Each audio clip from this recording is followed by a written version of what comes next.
Get ready, because it's time for Geek Bombast, the weekly podcast dedicated to bring you news, reviews, and general discussion on comics, movies, TV, video games, and anything else deemed totally awesome.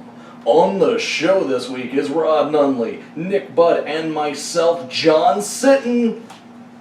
How's it going, everybody? Hey, everybody! No, pretty good. How about you guys? I'm doing pretty darn good.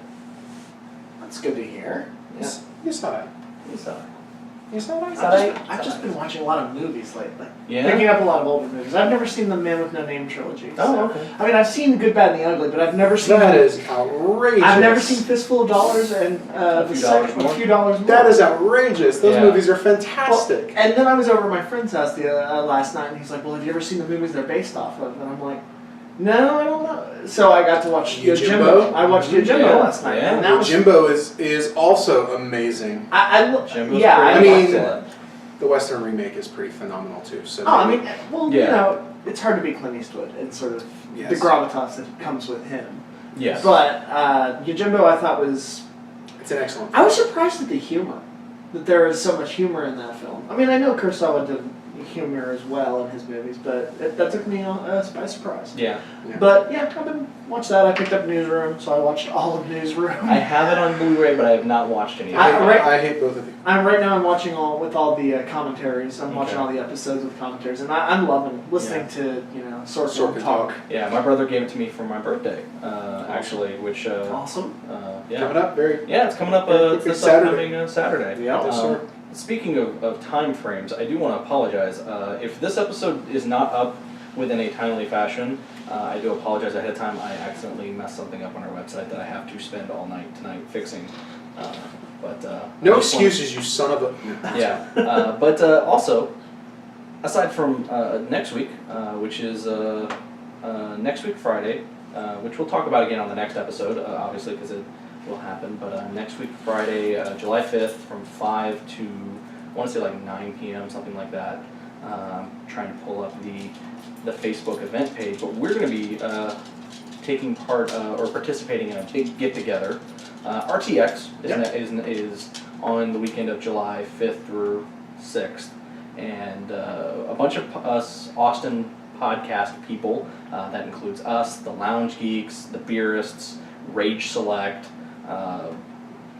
Sparkle Fandango, and a few others are all getting together for a giant meetup over at Easy Tiger, which is a bar on 6th Street, to do a big fan meet and greet. Podapalooza. It's being called, he's calling it Podpalooza. Podpalooza. Podpalooza. I would have preferred Podapalooza. Yeah. Podas. It sounds funnier. Yeah. If any of you guys are going to be in town for RTX, I think that's also what they're partnered up with Spill.com for SpillCon as well. Yep. If any of you guys are going to be in town, definitely on Friday, July 5th from 5 to 8 p.m. So that's the official time. Show up and we're just going to be partying, meeting, greeting fans, and schmoozing with other awesome podcast people. I don't know what exactly is going to be happening at the event other than beers, pretzels, I would imagine a lot of drinking. So it's going to be a bunch of us. I know I'm going to be there a little bit late because I don't get off of work until 5. So Same here, sir. We shall arrive probably right around the same time. So I'll be there from 5:30, and then I won't actually be able to go to RTX because I'll be working from 11 a.m. to 8 p.m. every day but that Friday. I was able to finagle to go to work an earlier schedule that day so I could at least show up to this since we promised it. John, they love you, but nobody cares. I know. Right. I know. But I just wanted to they care that you're not going to be there. They don't care why. Yeah, but yeah. So definitely show up there. I shared the event page on our Facebook page to our listeners out there. So definitely, if you can come out, do so. It's going to be a good fun time with a lot of other awesome podcasts. Awesome. So speaking of fans, though, I guess we should move into the very large amount of Facebook and email questions that we've gotten from fans. Let's start with Michael Reeves, who says, guys, what non-Marvel or DC projects would you like to see made into a movie, live action, or animated? Does Preacher count? Sure. Yeah, Preacher. I want Preacher. What format would you like Preacher? Everybody knows it should be a TV show. I don't live think. I would say at this point, yeah. I would say at this point, I don't think he. You know, everybody goes the caveat. Oh, it needs to be HBO. I don't know that that's true. No, it's. I think it'd be great on FX. That network, I think, could handle it. Yeah. I think there are other. I think Showtime's at the point where they could do a solid show. But I think a TV show. I think Preacher would be great. I kind of want to say I want to see a TV series of Morning Glories. That's that something would be that can really work. In addition to that, I'd love to see a TV series of Chew and Six Gun, which we know they were trying but didn't get. I would still love to see those get made. I have kind of an odd one. I want to see an animated series.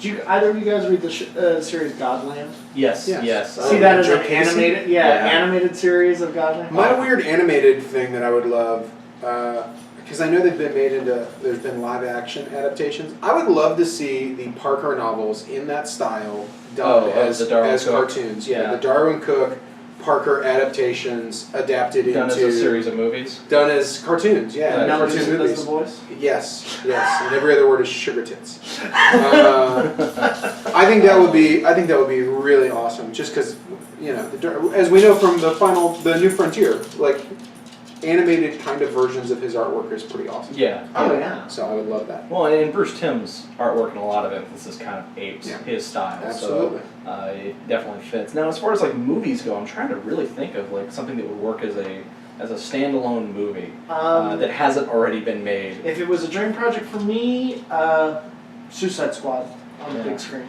Well, non-Marvel DC. Non-Marvel DC. Well, shit. Take that back. I I wasn't paying attention. Yeah. My brain was elsewhere. It was all.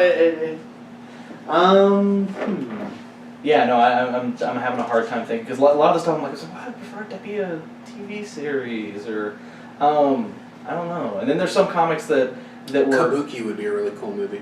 Yeah, I think that would work as a movie. The first storyline would Tom be Strong. Tom Strong would be a fun. I'm gonna say this, and I know that they're trying to get a TV series in, but I actually would have liked a Powers movie. Like as much as I think it would work really well as a TV series, and I think it would flourish as a TV series, I kind of wouldn't mind just the first trade collection. Who Killed Retro Girl? That is a single movie done by itself, and then move on. Some Promethea LSD tabs, that'd be good. Yeah, that's a good adaptation. All right. And then there was a book a long time ago that it was interesting because from what I looked at, they were trying to get it to turn into a movie, but it never happened. But there was an image book, part of the Shadow line, called it was called Small Gods. I don't know if either of y'all remember that. In which it was basically about where telepaths and psychics or telekinetics were starting to pop up, and it was basically kind of how the crime task force, like one of the cops that you're following, actually is a. He can see that he's I think we reviewed this a long time ago. Well, it was a long time ago. I think it was. I think it was before we even were doing Geek Bombast. But I think it would have. The first story arc would have worked really well as a movie. And I know they did a short film as a proof of concept to try to make it into a movie. But I'd love a Judge Dredd sequel. That'd be a good adaptation of a Judge Dredd. Another animated film, Mouse Guard, would be fun. Oh yeah, Mouse Guard movie would be awesome. Sort of like Secret of Nini. Yep. Pretty awesome. Yeah. All right. Next up is Joe Comp. Joseph Compton said, "Hey guys, wanted to hear your input on an event series I never read since it happened before I started reading comics. DC 1 Million. Is it worth reading or not?" I don't know. I checked out. I read the first couple and I was like, I don't know why I would want to read this. Yeah, the only ones I've read are the Hitman 1 Million. I think I read Peter David was writing a book. I read the Starman one. I think I read the Starman one, which was great because he tied it into to his run. Yeah, because it takes place. I mean, it's in the collection. collection. So did Garth Ennis with Hitman. I mean, it was. So I think the answer to your question, Joseph, is no. Don't bother picking up the trade. I think there are good stories in there. I don't think read as a whole. Chase 1 Million. I think I also read. Yeah, I think as a whole probably not worth it, but individual issues probably. There were some stuff. There were a few things in there that were good. But as a whole, it was sort of a meh. Yeah, you can just look over it. Oh, Herzon's got a good one. Yeah. Herzon Mac says, "Hey, you guys, checked out have you guys checked out the Lone Wolf and Cub Omnibus yet? I have about 3/4 of the series in the smaller digest. Is the new format worth it? I only see 1 inch difference in height and double the page count on Amazon. And the thing is it is only 1 inch difference in size. And I have seen this book. I've seen it as well. I've held it. I flipped through it. I'm going to say if you have the smaller books, stick with those. Yeah. The problem I had with the Omnibus is it is only a 1-inch difference, but the spine then, it's one of those books you see and you think, oh, if I really read this, I'm going to destroy it. It feels to me like it's so thick. It's so thick that you're going to bend that spine and it's going to break the spine. Like the glue's going to come. Yeah, like just from looking at it, and I could be wrong. It might be a really well put together book, but for me, it just felt too like it needed to be hardbound. Yeah, it was weird because it was like they made a big deal. It's like, oh, and it's oversized. I was like, oh, that probably means it's close to the size of an actual comic. That'd be great. I would totally buy that. And then I was like, oh no, it's like barely different size. Yeah. And also the digest, if you're going to do something that small, because it is still smaller than a normal size comic, the digest size they originally did were great. They were perfect. They were, they were small, they were easy to read, they were, I was really happy with those versions. When they said Omnibus, I got excited because for a minute I thought they were going to do a hardback collection of it. That would be great. I would buy that. Yeah, I thought that too because I posted, I was like, oh, I'm going to go buy like 3 hardbacks, and I mentioned that, and Randy's like, it's not a hardback. Matter of fact, 2 of the books I mentioned, like neither of those are hardbacks, but they both use like omnibus or collections. Because they're big. And I was like, oh, okay, never mind. Yeah. Omnibus no longer means hardcover. Jonathan Snyder asked a question. He wants to know, what is your most hated cliche in comic books? For him, it's heroes fighting heroes. I don't know. Recently, it's dead parents. Yeah. For me, the cliche is the question posed by my wife, are there any superheroes whose parents aren't dead? And there are. I really had to think.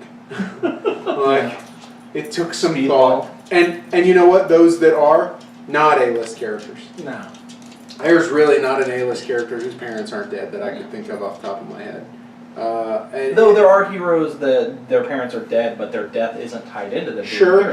Like, for example, Captain America. His parents are dead because they died of old age or something. And I would say his parents aren't dead. I would say his parents are non-existent because, and that's a good example. They never even talk to him about because they're not. And that's that's reference them these days. Though. That's the tie-in to the cliche that bugs me. If the parents aren't dead in a meaningful way, they're irrelevant and almost never mentioned. Only time you mention parents is when something awful is happening to them. Yeah. With I guess the exception of the Kents, depending on what book you're reading. Right. So for me, that's the biggest cliche. I can't really think of a cliche, but I think the hero fighting hero. It's time-honored tradition for comics, but yeah, it's a little old. Well, I think legally it's a little old because of that's kind of the thing that Marvel's been doing since Civil War. Yeah. Well, to be fair, some of those heroes are heroes. Sure. But yeah, I can't think of any other cliches that annoy me. Yeah. All right. Who's next? That would be Matthew Katuziak. He actually posted this on my personal Facebook, but I decided to not answer it until we were here because maybe you guys would be able to better answer this question. But I'm interested in reading Deadpool comics and was wondering if you could recommend some. No.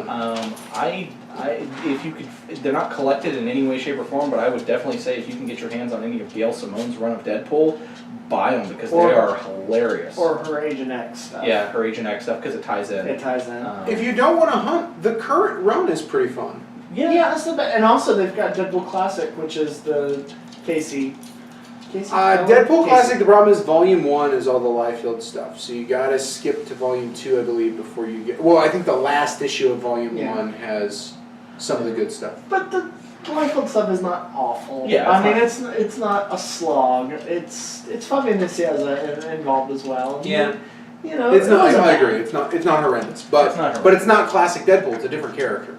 He's not writing him.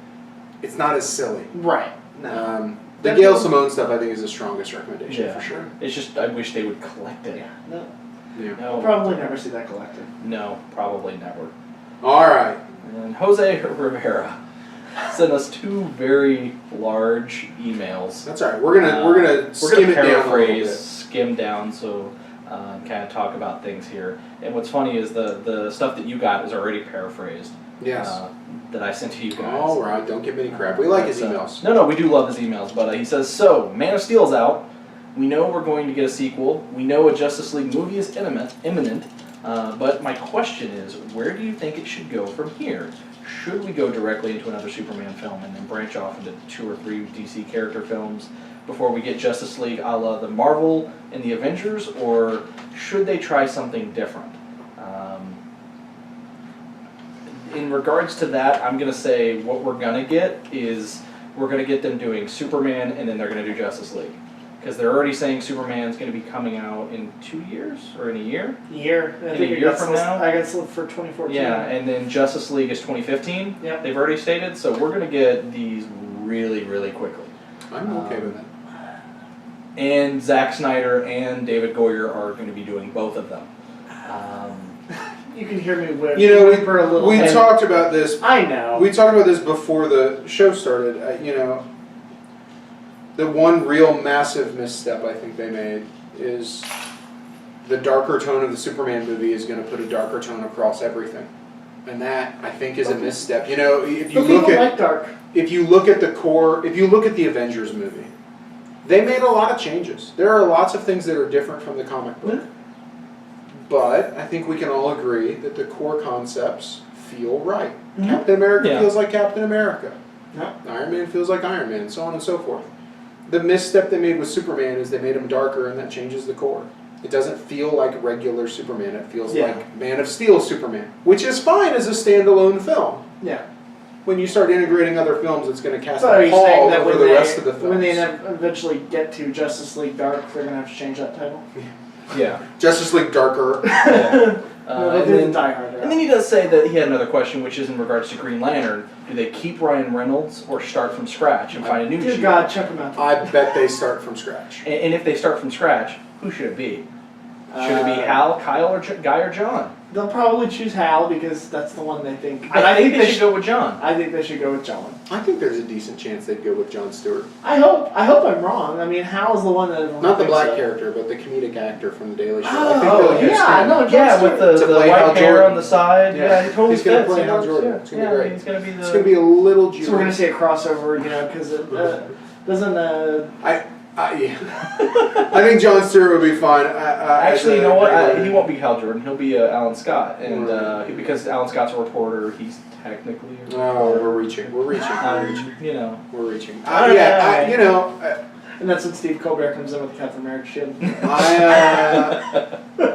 It would be interesting. I would be fine with them keeping Ryan Reynolds, honestly, as long as they change the costume. Can't he just go be Deadpool? Then that'd be okay.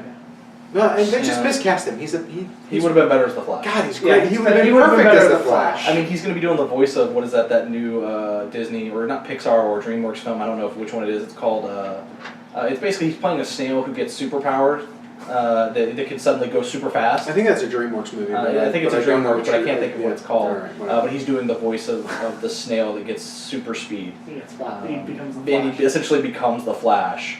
So there's that.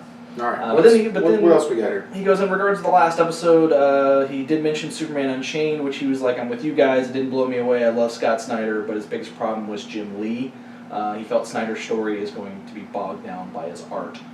I agree with that. And I think we all agree. I think we all agree with that. He says, Man of Steel, he enjoyed the movie very much when he saw it. He had his issues with the collateral damage, but knows that will probably be addressed in the sequel with Lex Luthor and LexCorp rebuilding the city. He's like, I'm really glad that I wasn't the only one who thought of that. And he says, I'm not thrilled with Amy Adams as Lois Lane, because he's never really been a fan of hers in general. Go watch Enchanted again. She's great in Enchanted. Yeah, she really is. I love Enchanted.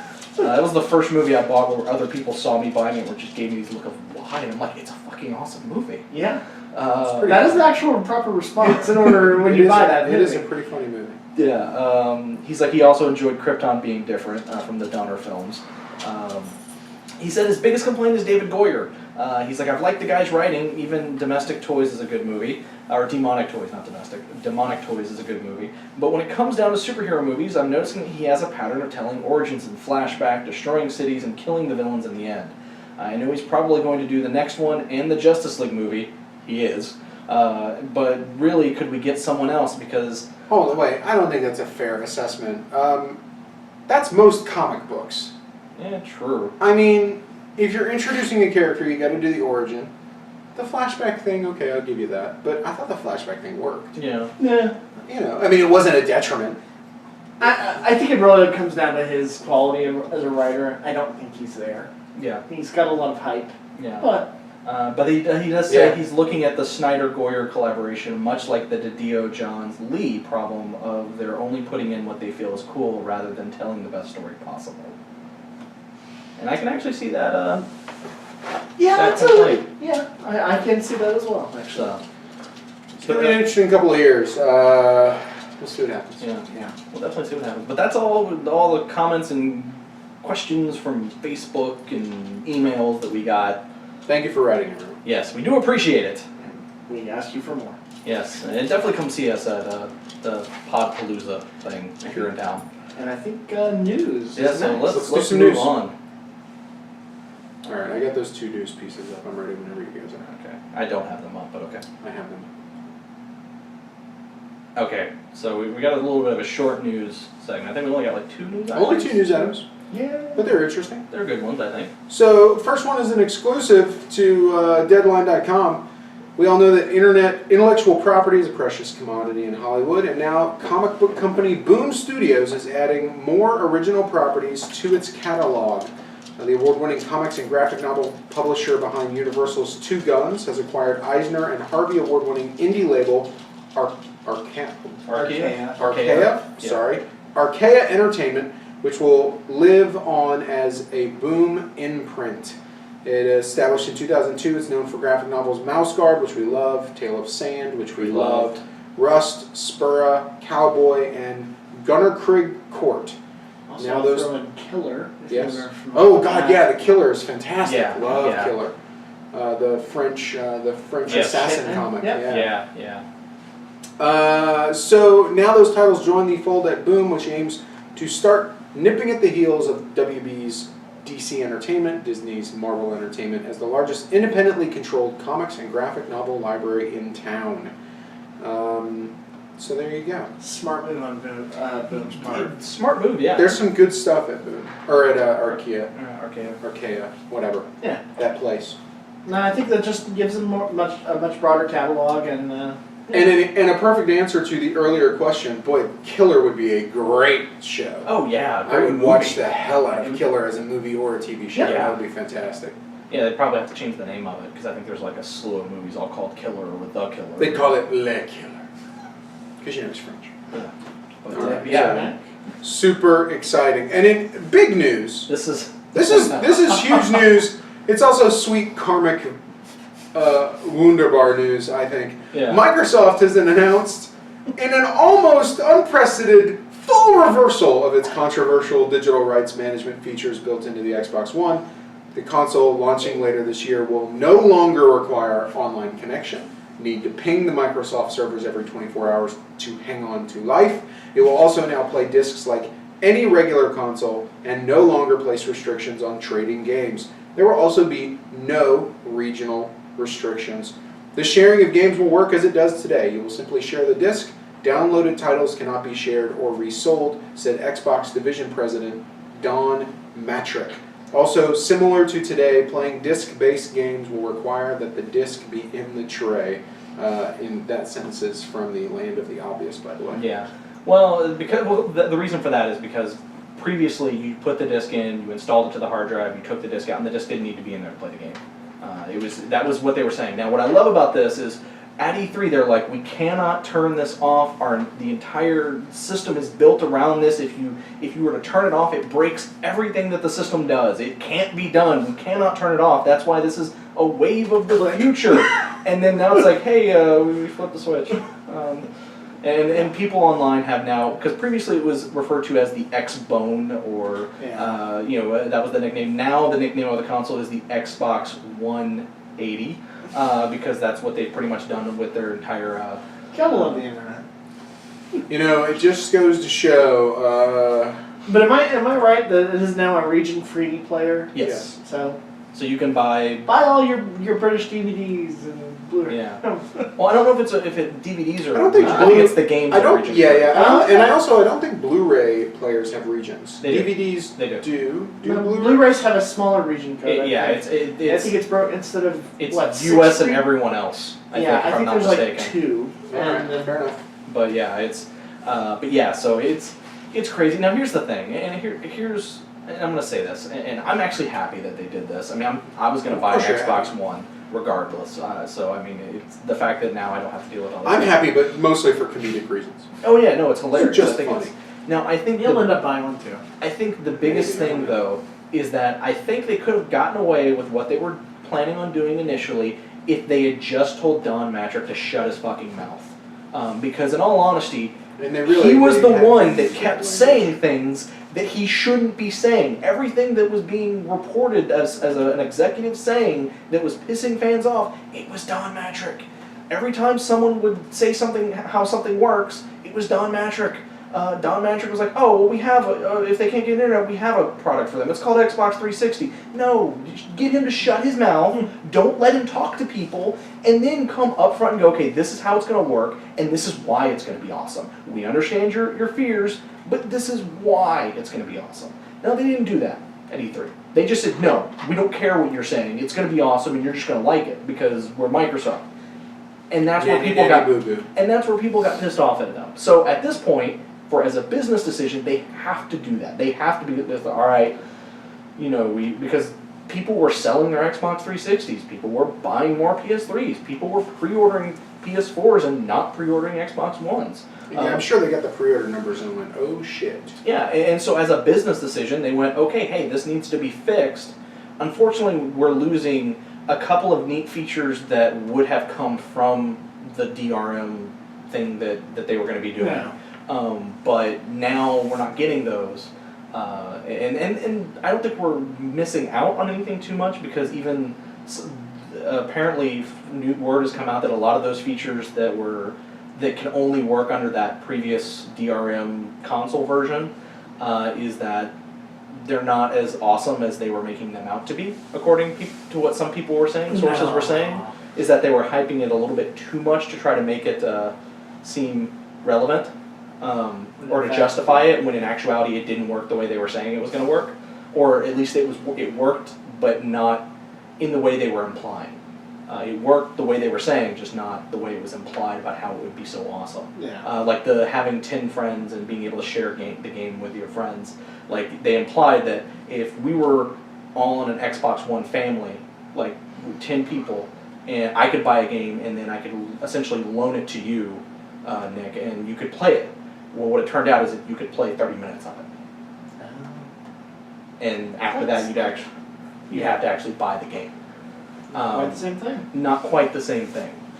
So, I mean, I'm happy for it. I'm happy that this change is going to happen. Are they going to still take a hit? Because you have a lot of people online going, no, fuck Microsoft for caving. They should have kept it the way it was. That was the future, man. Now they're just going back, and you're all killing innovation by being upset at them.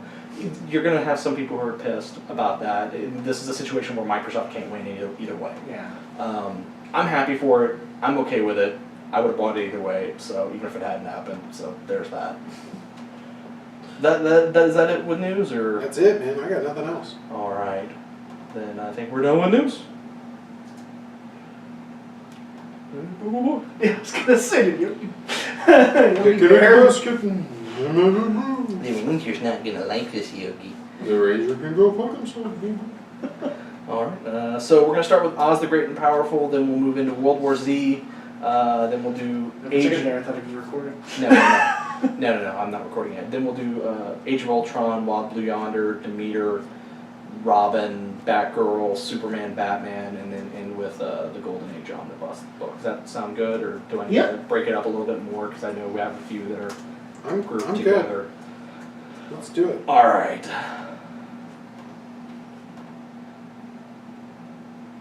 So we got some reviews, and Rod, yes, you sir. bought a movie on Blu-ray. I've seen this movie in theaters. Oh, good. But no, I actually went straight for the Blu-ray. Yeah. So I'd like to know what your thoughts. So we're talking about Oz the Great and Powerful. This is a Sam Raimi movie. It is a prequel to The Wizard of Oz, classic Wizard of Oz. And it stars James Franco, Mila Kunis, Rachel Weisz, Michelle Williams, Zach Braff, and some other character actors. Do we all love The Wizard of Oz? The original? I like the original. I mean, it's... No. No? Don't like The Judy Garland movie? No? No, not a big fan. All right. I liked it. Fair enough. It's a classic. It's fun. Most It's people classic. love it. You know. I prefer Return to Oz. I actually Return to prefer Oz is pretty wicked. Yeah. I know. I've been told I have no soul. You know, the thing about this movie is, it's okay. Yeah, it's... I thought really so a couple of things. I got the 2D version, and I will tell you that you can see in several scenes, particularly in the beginning, they're trying to beat you over the head with, look, it was shot in 3D, and you're like, yeah, you're not servicing the story right feel like now. there should be a flying monkey off the side of the thing. You know, this is 3D. There are literally scenes in there where you're like, okay, this was only in here because you wanted to show off some 3D. And as a person who wants the movie to age well, it doesn't. For that. I mean, clearly in 3 years that's going to look silly. I think it's a little slow in the beginning. Yeah. I think where it really gets good, oddly enough, I think the last act picks up. Yeah. And I like when they start tying in the stuff where you can see, oh, that's how they get from here to the Wizard of Oz. And the more they reference the original movie, I think the better it gets. Yeah. In the beginning, there's definitely a distance that they're trying to not be just like it, and it doesn't do a certain... I mean, we want to watch this because we want it to remind us of the original. And when it's not doing that, it's not great. Does it feel more like a Sam Raimi movie? It feels a lot like a Sam Raimi movie. Yeah, it's only missing the car, really. He does all of his old tricks. I mean, it's... I remember asking you when you watched that. I really expected the car somehow to pop in the movie. I bet the name of the car is on one of the things in the circus. I bet you it's on one of the sides of the things or something. But... yeah, I mean, I thought all of the action was pretty good. Like the actors, I thought they were all pretty good. I don't love James Franco. I've never loved James Franco in really anything. He did okay here. He's okay here. Yeah. There are probably about 5 or 6 other actors that I think could have done it better. It was originally supposed to be Robert Downey Jr. And, well, clearly he would have been better, but that's not fair. Yeah. There are other people. Mila Kunis was an interesting choice for the Wicked Witch. Yeah. I don't know that she was perfect, but I liked Rachel Weisz and I liked Michelle Williams, and Zach Braff he was funny as the talking monkey. As funny as a talking monkey can be, I suppose. It's okay. Yeah. I would say it's a rental. What's our? I forgot our rating. Borrow it. I would say it's a borrow it. I apologize. I don't have it in front of me. Would you say buy it at a cheaper price? Or now, here's what I will say. If you are a hardcore, die-hard Wizard of Oz fan, it's a buy it. There's enough in here, and particularly when you get to the special features. I was going to ask. There are a lot of special features. They are good. I was really happy with the special features. So if you're a fan of the movie, you saw it in the theater and you liked it, I would say it's a buy it, because the special features are a lot and plentiful. So I would say not even bargain bin it. I would say borrow it, unless you're a hardcore Oz fan, in which case, yeah, go ahead and buy it. Because there's enough. Again, I think in the third act it picks up enough to be a satisfying ending.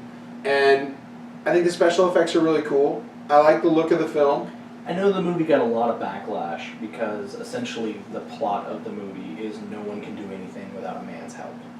That's what how a lot of people read it, is that until he came in, like, they were all helpless until he was able to help them. I don't think it's got anything and to do that with the Wicked Witch was originally a good witch who turned evil because of him. Because I don't know that. I mean, I guess you could make that argument. I'm saying this is what a lot of backlash on the movie was. Yeah, you can make that argument. I agree with. I don't know that it holds a lot of weight. I didn't really feel like it was trying to push that message. Yeah. Oh no, I don't think it was either. I don't know that wasn't the message, but I don't think they were trying to push it. No, I don't think that was the message. Maybe it was accidental. Yeah, it was an accidental message, if anything. But I will say that as far as I agree with you, your assessment as far as the movie goes, it's a rent it, but if you're a diehard fan, definitely buy it. And again, the special features great, and I would say if you're a diehard Sam Raimi fan, the direction, it is a Sam Raimi movie. It feels like a Sam Raimi movie. So you'll probably enjoy that if you're a big director. And that third act is definitely the best. Yeah, like when they're making the Great and Powerful Oz Machine. Once the character is on board for what's going to happen in the final act, that's when things really get good. And it gets good. Get interesting. Like, the way they do things is fun and just... Like, the perfect example is making the Great and Powerful Oz Machine. Yeah. The smoke and the projected image and the smoke. Yeah. And like showing them how they do that. I was like, that's awesome. I love that. I wish there was more of that kind of stuff in this film. Yeah. So there you go. That's what I think of that. You did see a movie in theater though, right? I did. I saw World War Z. That is the Brad Pitt zombie flick. Yeah. So it's based, as we all know, very loosely, super loosely, almost not at all. Could have been titled something else. And on the Max Brooks World War Z, the really fun Max Brooks World War Z movie. It's sort of like the Stephen King Running Man, where they just use the title Running Man and the main character's name, and that's about it. I love that movie. Oh, that movie's awesome. Don't get me wrong. This movie, World War Z, is directed by Mark Forrester, who directed Stranger Than Fiction. Let's go through a couple of things here. So he did Finding Neverland, he did Stranger Than Fiction, he did The Kite Runner, he did Quantum of Solace, one of the worst Bond movies. He did Machine Gun Preacher. That's pretty lackluster. And it's Brad Pitt produced it. What I thought was kind of interesting was the writers on this movie are Matthew Carnahan. Matthew Carnahan is known as the guy who wrote State of Play and The Kingdom and Lions for Lambs. He's mostly done kind of political stuff. Yeah. And then, of course, it had a lot of work done by Drew Goddard. It had, there were more writers here I wanted to get. Oh, yeah. So the credits are as follows. Matthew Carnahan, Drew Goddard, Damon Lindelof, and J. Michael Straczynski. So a lot of script doctors. A lot of script doctors. Well, so the rumors, so we all know there were 4 months of reshoots on this film. Yeah. I have read what they changed. The changes were for the better. This is a better film than what I have read the original version was, the original third act was. If you are a diehard, beholden to the original source material book, World War Z, Max Brooks fan, you probably are not going to love this, because that is not what it is. It is its own zombie movie. It holds almost zero relation to the book. There are zombies in it. It's called World War Z. That's just about it. Again, we talked before the screening, before the show here. I think there's a kernel of what they were trying to do they were trying to go for the feel of the book. Not enough to really make any dent. If you're going in and that's what you're wanting, you're going to be disappointed. You're going to be unhappy. If you go in like I did, knowing that was the case, and just wanting a decent zombie flick, I was very happy. There are some weak points. It is a little slow at a certain point. I'm going to do a non-spoiler review. There are some points in the movie where it's a little slow, but there are several scenes in this movie that are fantastic. Some zombie stuff that I have never seen in any other zombie film. I was going to say, just based on the trailers, I've seen the visuals of the visuals are really fun. Yeah. Really fun. The first time they illustrate to you how a zombie turns and they explain it, they do it in a really fun, kind of inventive way. I think all the actors are really good. What's going to throw you is, if you're going in the movie, keep an eye out for what is a cameo from Matthew Fox. Matthew Fox from Lost is in this film in a very small cameo. And if you are like me, you will spend the rest of the movie going, why was Matthew Fox in that movie for 15 seconds? That is how much the movie was recut. He was a serious character. He was all over the third act. He is not in this film. But again, I think the changes were made for pretty good reasons. So you have problems, you bring in JMS. It's not a perfect film. Yeah. Certainly there are flaws to be found. My bar is pretty low for zombie movies. Give me fun zombie action. The best, give me cool visuals. So for zombie films, what has been your favorites lately? I like the Dawn of the Dead remake, the Zack Snyder remake. I think that is that's actually his best film. I agree, and I think it's a fantastic movie. Shaun of the Dead obviously is a classic. Yeah. I am a fan of the original Night of the Living Dead. I don't consider it a zombie movie. A lot of people do. 28 Days Later, or 28 Days... It gets lumped in there, but... It gets lumped in there. I think it's a good film. I don't think it's a zombie movie, but... they're rage zombies. They're not zombies. They're not zombies. I have to be very quiet over here. But they do... No, I agree with you. I'm literally... You can't see it. It is in that genre. The film. I'm poking John with a stick. I would say it is in that genre. They're just not zombies. Yeah. it's definitely in the genre. I love 28 Days I think it's a fun movie. The Dead, that it's an indie South African movie, is a really low budget, and I think it's really fun for what it is. So for a high budget film, zombie flick, you've got about 3 different awesome zombie scenes in the movie. So if you're going in... Good extended scenes, not like a minute or 2. So you'd say if you're going in for good zombie you're going to enjoy it. You're going to enjoy it. If you're going in as a dedicated fan of the book... You're not going to enjoy it. So I would say it's a buy it for me. It's a full price. Go see it in the theater. You're going to want to see the visuals on the big screen. If you're a diehard bargain bin, go see a discount theater showing of it. But your rating though? My rating is a buy it. I think it's a buy it. I think awesome. I think if you like zombie movies, it's worth the price of admission. That's weird. I'm not a huge zombie fan. I honestly don't care for except for some of the movies. And I'm actually getting talked into seeing this. I remember I bought my ticket. I went to go pick it up. I went to a movie theater. I picked up the ticket. The guy said, "Oh, you're seeing this movie? Awesome. It's badass." And I've never had a theater guy talk to me about the film I'm going to see. Oh, really? That almost never happens to me. I usually ask them because I know they've all seen it on Thursday night. And I will say, it's rocking a 68% on Rotten Tomatoes. Say what you will, Man of Steel's only 56%. So it's better than that, a lot of people are saying. So, if you sat through Superman, you should sit through this. Yeah. That's what I think. Yeah. And it's funny, I was thinking about it, Brad Pitt doesn't do a lot of action films. This is kind of his most action-y role.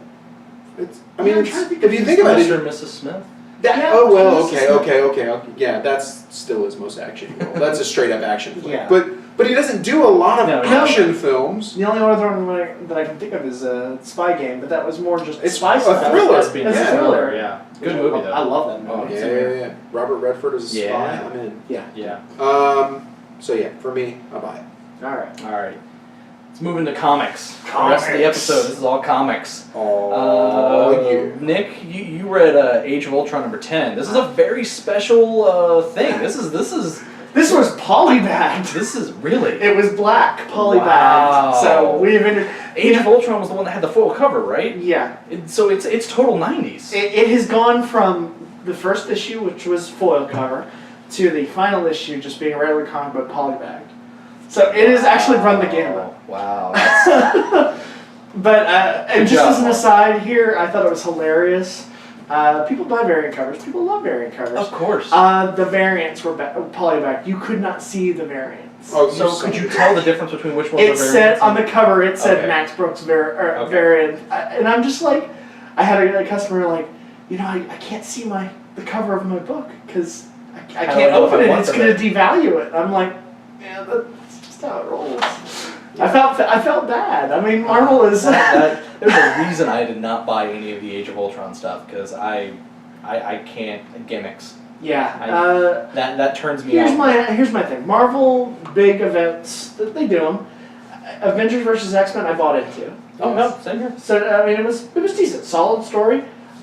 But it also set up a lot of things. Yes, it did. That's what Marvel does. They set up stuff in the end of their big event. This one is no different. Somehow, though, it doesn't mask itself a little like Avengers vs. X-Men. This one feels like they're knocking you on the head with okay, well, we're bringing Miles Morales into the regular 616. Really? Yeah, they're having Galactus. They tease Galactus destroying the Ultimate Universe. That is what's going to happen. Huh. So spoilers, people. I'm actually going to just flat spoil Age of Ultron. Before you get into spoilers, what would you rate this book? Too late. Buy it, burn it, kill it with fire. Burn it. Okay. There we go. So spoil away because people were telling you not to buy it. Yeah, no. Honestly, I think Bendis just fumbled every single page, and it was supposed to. I think Brian Hitch was supposed to do the whole issue. And, well, you know how fast Hitch can go. Yeah. Ended up being like six. Done next year. It ended up being 6 different artists. Strangely enough, he's still working on the pages that are in the comic. Pretty much. Right now. So, yeah, the big thing is, I couldn't even tell you. There was some Wolverine... Ultron finally shows up in his Age of Ultron series. So, the final issue, he shows up. Okay. And big battle ensues. Somehow Hank Pym is... because future Wolverine has warned him, has inserted some sort of AI that will destroy Ultron secret Trojan horse. Okay. And that occurs, and then because Wolverine has messed with the time stream so much, so this is all Wolverine's fault now. Everything is. He destabilizes the entire world and opens up alternate universes and all chaos, and the art is horrible. Why do you think they want to bring Miles Morales into the 616? I have no idea. I don't know what benefit that serves. Well, if they're wanting to get rid of the Ultimate Comics, that's really the only benefit it serves, is that they're trying to salvage the one character that people seem to really attach to. It's written by Bendis, so he's like, I don't want my character to die. I think he's joining a team with like Luke Cage and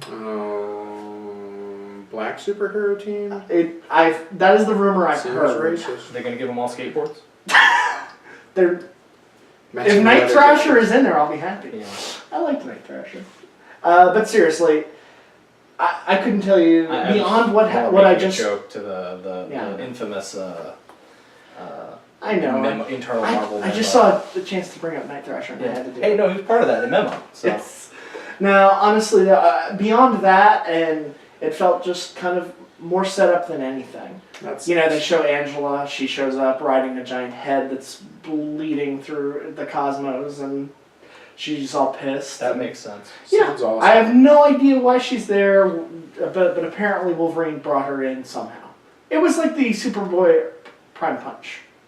So it's the Wolverine time travel. Prime Punch. Okay.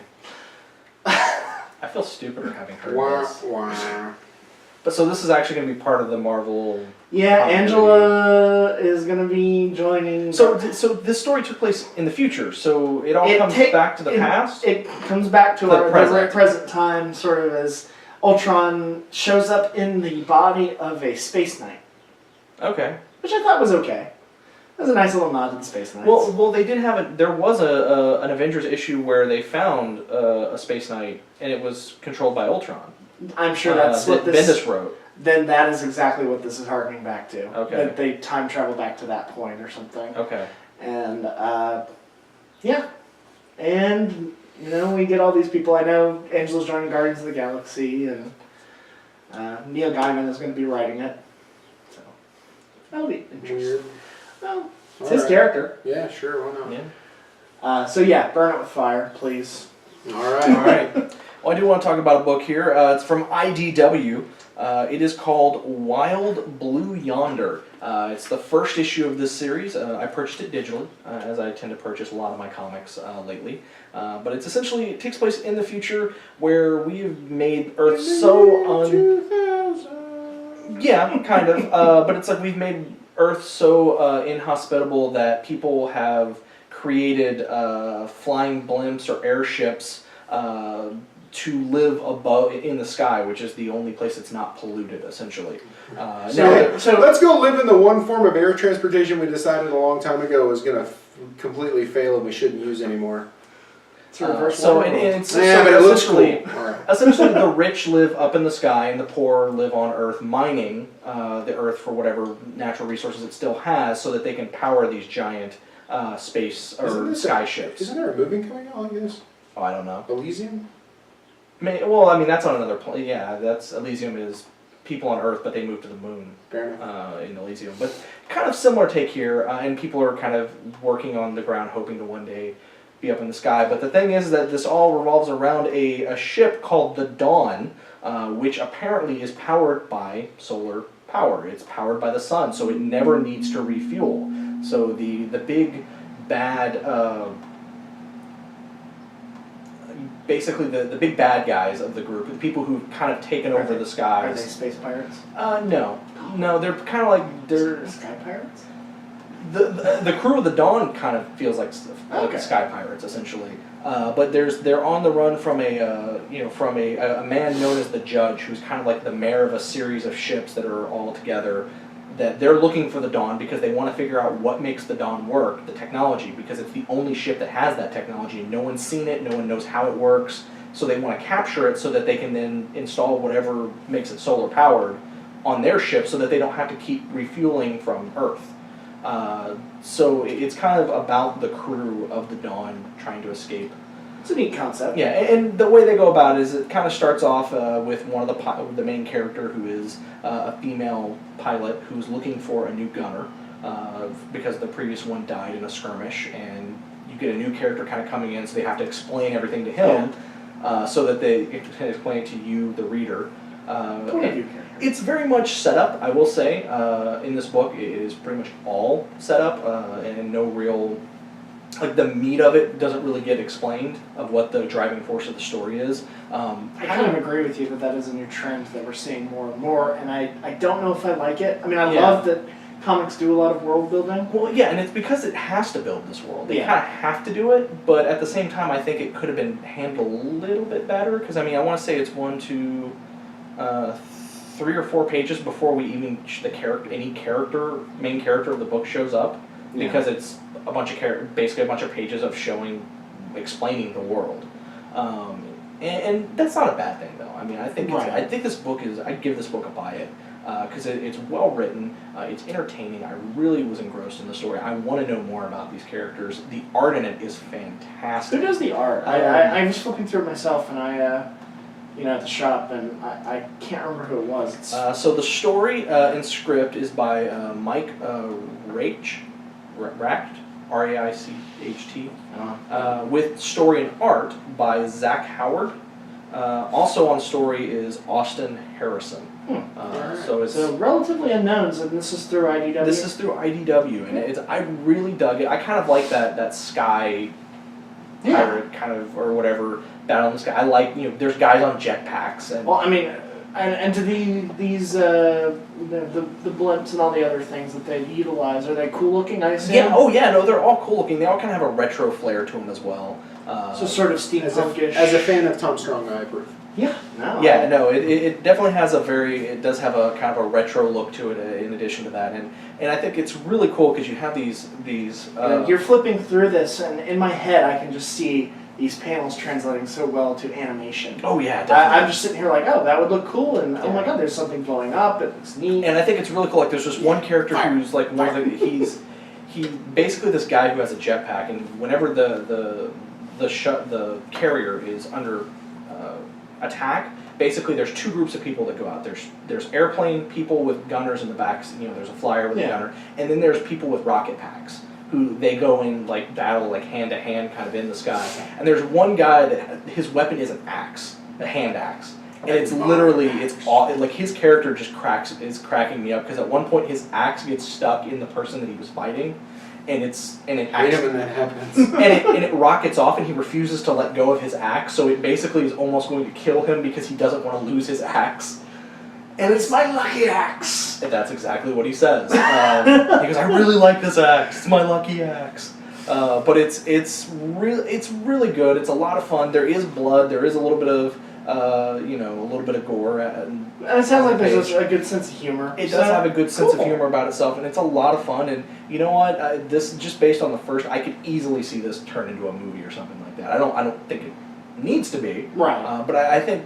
It would probably make them happy if someone wanted to turn this into a movie, kind of do maybe like a Sky Captain or something, though not as muted in the colors, because I really love the colors in this book, because they're muted a little bit when it needs to be, but I mean it's good. Sky Captain. Yeah. I'm in the same boat as you, but I like I said, Wild Blue Yonder #1, I give it a buy it. Because I think it is definitely worth the price of admission, and I'm excited to check out the next issue. It's awesome. So I do have another comic here. This is a digital only comic that digital only. Yes. So this book is called Demeter, and it's by Becky Cloonan, written and drawn. Like Becky Cloonan. And it's part of what is referred to as her Ink and Thunder trilogy, which is 3 stories, self-contained, each one, and they're all digital exclusives. They're 99 cents in Comixology, each one of them. The first one was I think was called Wolves, and then the second one, I'm trying to think of what the other one was called, but there are 3 of them, and essentially they're kind of tied together by the fact that they're medieval horror stories. Wait, do I need to have read the other ones to read this? Each one is standalone. That's so important. if you were just to buy this, it has nothing to do with the other books. You spend $3, you get all 3. Yeah, exactly. And like I said, the connection is that they're all kind of medieval horror stories. I say Viking horror a little bit better because it kind of seemed a little bit more full Nordic. color or black and white? They are black and white. Okay. Black and white Becky Cloonan. This one is kind of a story of basically a woman who is living on the coastline with her husband, and it's kind of a story of him asking how they met and her explaining it, and when she explains it, he's like, no, that's not how we met.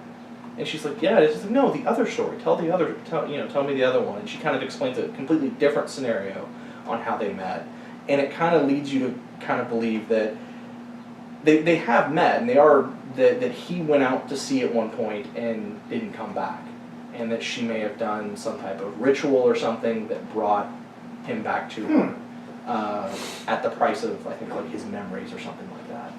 But the art is amazing. Obviously, it's Becky. And the stories are really well done. Like I said, it's a one and done story. It's black and white. Black and white, a little bit of like gray tones. Gray tones. Yeah. Like I said, it's 99 cents. You're getting about 26 to 32 pages per book for 99 Spend cents. the $3, get all 3. I mean, come on, what a bargain. Yeah, that's a steal. I mean, that's exactly like I didn't know about the other two. Because Comixology was like, hey, new this week to meet her, Becky Cloonan. It's exclusive to Comixology. You can only get it here.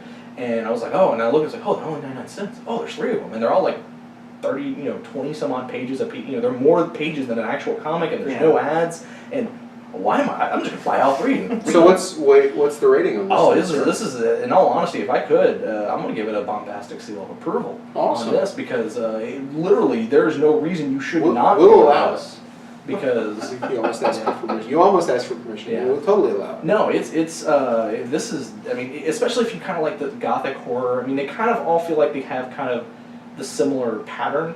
Is that it starts one way and then it kind of goes into a supernatural place, and then it just kind of ends.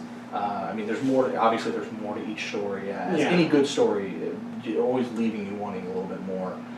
But it's good stuff, especially if you like kind of medieval or, like I said, Viking kind of. They're not like on ships Vikings, but just in that Nordic kind of atmosphere. It's really well done. Becky Cloonan shows she has a really good talent for telling a story as well, in addition to being an artist, I think. And for, like I said, for 99 cents an issue, it's only 3 issues. What a bargain! It's an awesome bargain. So definitely bombastic seal of approval. Go buy it. All right. What's next? All right, Nick, you read a trade paperback. I did, and I'll just flat out tell you to buy it, and then I will tell you the title, which is Robin, Batgirl, Year One. It's Scott Beatty, Chuck Dixon writing, and art by Marcos Martin and Javier Pulido. Is this a new 52 comic? No, this is an older comic. This is you said Marcos Martin, so I'm immediately intrigued. You should be, and Javier Pulido you should be intrigued because it's the same sort of style. Yeah, sure. He did work on Human Target. Oh yeah, I love that. Catwoman. Yeah. So basically what these 2 stories, which have been long out of print, they came out in single trades years ago. And then, so this is from Chuck Dixon's Robin Run. Yeah. These are basically origin stories, or basically first stories of the...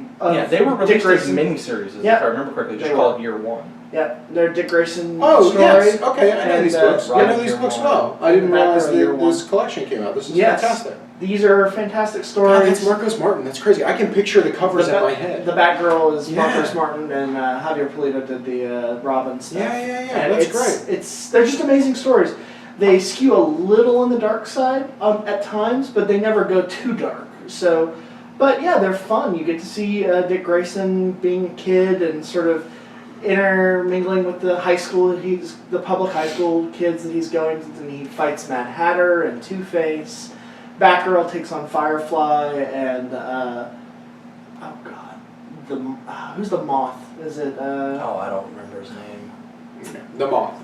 That's not it, but yes, and she teams up with Black Canary, and it's just a lot of fun. I mean, it reminds me of what the DC universe can be, What it used to be. What it used to be. I hate to say that because I am enjoying some of it, but not as much as what it was.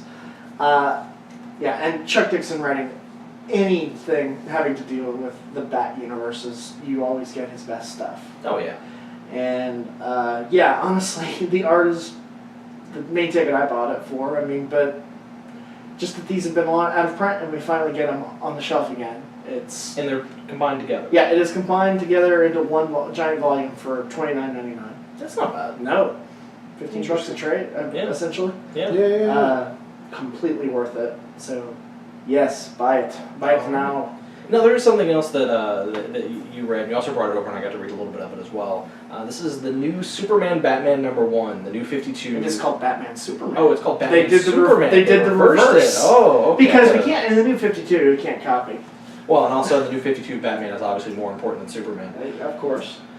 This is going to be written by Greg Pak and art by Jay Lee and... Two people I think we can both agree have done some good work. Yes, and Ben Oliver does some of the artwork as well. The only technically superhero book I've ever really liked Jay Lee on, it was I, Vampire. Or even Justice League Dark. The original Century miniseries was interesting. I thought his Humans was okay. No, you got a good point there. But generally I don't like Jay Lee's art on superhero books. No. I agree. I don't think it's he's gotten to the point where he does really good posters. Yes, he does. And I liked the Dark Tower. Yeah. But his artwork fits that style. Yes. Yes. Unfortunately, nowadays his art feels kind of static. I mean, it's just there, and it looks beautiful. Oh yeah, no, it looks good. And he, I don't know if he's perfect for Batman and Superman. Yeah. Ben Oliver, who does did it affect how you enjoyed it? Yes. May I see it? Yeah, I definitely think it's mainly because there's a disconnect between what's happening on the page. I mean, the story and the art. The words and the pictures. They're kind of battling themselves a little bit. Yeah, that's a good way of putting it, actually. But basically, what we're seeing is kind of contradicting some of the stuff we've seen in New 52 in a lot of ways. And it's also a little confusing because in this, Batman and Superman meet for the first time. However, in Justice League, the launch of the New 52, it states that was their first time that they'd ever met. So exactly when this occurs, or if it's well, it's happening simultaneously. Okay. If somebody told me that, I'd be like, well, whatever. It's comics. But it's telling sort of Bruce Wayne. And there's also some time travel stuff involved towards the end. Yes. Because suddenly... And some villain creature taking over people's bodies. And Superman is forcing just people his to eyes time travel. Yeah, and forcing people to time travel, which is a little strange. But, because essentially, it's a little confusing on what's going on, and apparently characters are zapped through time, and you get different... I think but it's written by Greg Pak, who this is the first time he's worked with DC that I know of. I'm pretty sure it is his first time. No, like I said, it is. Oh, no, you're right. Greg Pak, Because he was most known for the Hulk stuff. Like World War Hulk, Planet Hulk, and he did phenomenal stuff with the Hulk, I thought. I like this run of the Hulk. Yeah, I mean, it was good. It sort of brought it back to where Hulk needed to be. And it's like Vertigo's Batman and Superman. Well, the art definitely gives it that tone. Yes, it does. That's what it looks like. And there's a weird disconnect because the story doesn't feel like that. It feels kind of like what Superman and Batman felt when Jeff Loeb was writing it. Yeah. And I think Pak is a good writer, and I think he's got a decent handle on these characters. Yeah. No, I agree with you. He's got their voice. Yeah. But it feels weird coming out of the mouths of what's being drawn. Yes. It's that really is sort of my disconnect. It feels like the way he's writing them in continuity. Sure. The way they're being drawn is like an indie book. It's not like even like Batman at one point has like a weird jetpack thing on that just like I don't think Batman would ever wear that. That's it's odd, and I don't. You don't want Mike Magnolia drawing your Peanuts strip. Well, maybe you do. Part of me would be okay with that. And we're But gonna get that little Hellboy like scene. you want the art to match the story, and vice versa. Have you seen the images for Little Hellboy? Yes. Which I can't wait for. Yeah. But no, that's sort of what I have to agree with you that It's not peanut butter and chocolate. It's peanut butter and motor oil. It just doesn't. Yes. Yeah. They don't taste right. So what would you rate this as far as yourself? I'm not looking at the list, but which is bargain bin or It goes buy it, bargain bin it, borrow it, blow it off. I'd probably bargain bin it. I think there's enough that I need to do that. Yes. I'd probably bargain bin it. Yeah, I would. There's enough here that Yeah. I'm curious, and I Greg Pak, He's I a like, writer. and he's going to be taking over Action Comics, Okay. so it'll give him Hopefully more. for longer than an issue. Yes, please God. So yes, bargain bin it. Yeah, I definitely agree with you. Bargain bin would probably be where I would put it as well. All right. So we do have one last review. Rod, Sir. you bought something that I apparently didn't know existed. Had you heard about this? No, I hadn't actually. Which is crazy, right? 'Cause you work at a comic shop. Yeah. store. So it was released on June 5th. It is Superman, the Golden Age Omnibus Volume 1. It collects Superman stories from Action Comics number 1 through 31, both issues of New York World's Fair Comics, and Superman number 1 through 7. So, of course, back then, each issue contained more than one story. Yeah. So this represents 61 Superman stories, which is nearly every Superman comic story from the character's first 2 years. It was written by Siegel, with majority of the artwork by Schuster. Other artists on the stories include Wayne Boring, Jack Burnley, Paul Cassidy, Paul Loretta, and more. And it does sport a really snazzy cover by Darwin Cook. Including the stories of the first appearances of Superman, Clark Kent, Lois Lane, Lex Luthor, the Ultra Humanite, and the first appearances of Perry White, the Daily Planet, and several other things. So a lot of the kind of basic cornerstone stuff of Superman. I bought it because, A, it's cool looking. It's a thick book. I believe it's 750 some odd pages. It's a $75 book, sticker Nice price, paper just stock, FYI.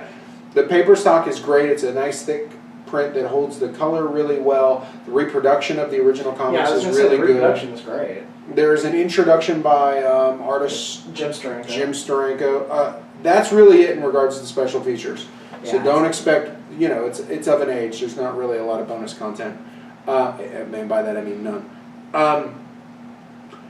I think so here's the deal. I've got 2 ratings for this. As a historical piece of comic book, it's a full-on buy it. Like, this is it. This is the origin of Superman. This is the first 2 years. Yeah. As someone who maybe is a younger reader, who's not in his 30s, 40s, 50s, if you're kind of under that age and you're just kind of Joe Schmo regular comic book reader, I would say maybe this is a bargain bin it, because it doesn't date well. I mean, these stories are starting from 1939, and this is not contemporary comic books. Right. So there's definitely huge portions of it that read. I mean, this is kids stuff. This is written for little kids. It's not like today's comic books. I enjoyed it. For me, I kind of see, I don't know if you guys read Super Gods, the Grant Morrison book. I kind of see the glee he gets from reading these stories. Because you could tell when he was talking about it how excited he was about how crazy the book is. And for me, that was most of the enjoyment I got out of it. There's the building blocks of Superman, but just how different he is in this compared to the last 40 years, 30 years of what we now know as Superman. This is a completely different character. And for me, that was fascinating. I really dug it and thought it was interesting. Not everybody's going to love this. I would say, though, if you're a hardcore Superman fan, it's a full-on buy it. If you're not, if you see it at a really good price, bargain bin it, I think you'll be happy with it. I kind of feel like this is what I want to give my son to read first. When he's really young, when he's a little kid, I want him to read these because, A, he's not going to be a jaded comic book fan at that point, and B, it kind of gives him those building blocks to get to this stuff we now are kind of familiar with. And just as a historical thing, it's awesome. And the reproduction is fantastic. It's a great collection. It looks amazing. So there you go. I think it's really worth the price. If you're not an old school comic fan, bargain bin it. If you are an old school comic fan, your personal rating is full on buy it. Okay. That's correct. All right. It's almost like buy it with a caveat. Just keep in mind, this is 1939 comic books. Yeah. Hey, no, and I'm actually glad that we actually get a really good production value of that. It's fantastic. There's a ton. Most of that stuff I had never read. Right. 98% of it. I have read the first issue because you've seen it around. You see it from time to time. It's been reprinted with a bunch of stuff, and so I'd read it. But most of that stuff I had never read, and some of it is just crazy. Like he's breaking into the governor's office and to convince him to do the right thing, but still. It's pretty nuts. It's fun. And he's leaping around, he's not flying, he doesn't have all the crazy superpowers. It's pretty basic. And that's kind of fun. It's a different character back then. Yeah. All right, well, I think that's it. I think that's all the reviews. That's all she wrote. Oh my goodness. Anything? Oh God. All right, well, until next week. Hopefully there won't be too much of hopefully there'll be a decent, we won't be too delayed with the website stuff that I'm currently trying to fix. We'll fix it. But that's okay, because you can check us out on iTunes if you want. That's if the episode goes up on iTunes. Oh, it'll go up on iTunes. John will make it happen. I have faith. Well, like I said, if I can't update the website, I can't get it up on iTunes. Just email me and we'll send you a copy via We'll fax. definitely get it up there for you as quickly as possible. But until next week. If you're listening to this, they've already gotten it. Yeah. I'm just saying, hopefully I don't have to post this and the next day post next week's episode. We'll figure it out. Because we haven't recorded next week's episode. episode. Yeah, I'll figure it out. But until next week, there's a website you can go to, geekbombast.com. It is still viewable. It is still up and running in that regards. But we are on iTunes. Yes. We are on Facebook. We are on Twitter. Yes. We are on YouTube. Yes, we are. Hello, YouTubers. I like to wave at the camera. But we are on YouTube. You can email us directly at geekbombast@gmail.com, my friend. Yes. You too can send us long, descriptive emails that we can pick apart. Yes. And tell you how wrong you are. Or right. We didn't. We agreed. In this case, with everything you said. In this case, right? But you know. Yeah, but no. And then if you're in town, Austin, for Rooster Teeth Expo, definitely come out on Friday, July 5th. Come out and hang out with us and all the other awesome podcasts for Podpalooza. And there'll be a link to that on our Facebook page. There already is at this point. So yeah. So find out where we'll be at. Stalk us. Yes. Bring us goodies. Having said all of that, I'm John Sutton. I'm Nick Budd. I'm apologetic. And we're out.